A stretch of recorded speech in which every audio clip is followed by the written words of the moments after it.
اسم فامیلتون رو بگین، چند سالتونه؟ من گلاره مهدی هم 33 سالم، البته آبان 32 تمام شدم توی 33. من خانم برزگر 40 ساله. خجالت نمیکشین با این سن مهمونی شبانه گرفتن؟ شب ما از صبح اونجا بودیم، شما خیلی دیر رسیدید. منظورش چند چه وقت روزانه نمیریم؟ ما چی بشه سالیانه دعوتون بود؟ جواب تست الکلتون هم که مثبت. ما همیشه جوابمون به تست هر الکلی مثبت و هر چیزی کلا.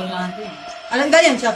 در حال شرب خمر گرفتن. اون لیوانه هم میگه که توش لیمو بود، دتاکس میزدیم به سلامتی، میگیم سلامت باشید دتاکس بخورید. بعد بین این همه نامحرم داشتی میرقصید. داشت اسکات میزد هم ورزشگر رو ورزش میکرد دیگه. من با میله میرقصید. اونم کلا یه جور ورزشی، در این ورزش شما تمام عضلات پشت و 400 سر میداره. هیچی نمیدونید ولی بازو خوبه. توی من یه شب ورزش کنی بعد انگ بی عفتی میبندن.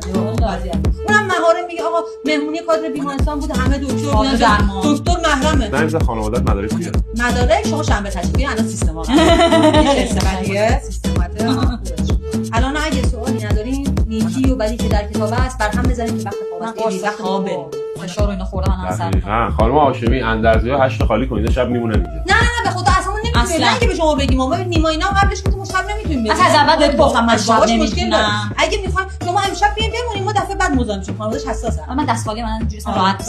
من یه سوالی داشتم، شما پلیسی، ما فقط در صورتی که مجرم باشیم شما ما رو میگیری یا امکان دیگه هم هست بگیری؟ الان ما رو با بنز میبرین؟ چون من و دوستم جا نمیشیم تو یه بنز. هاشمی اینا رو ببری.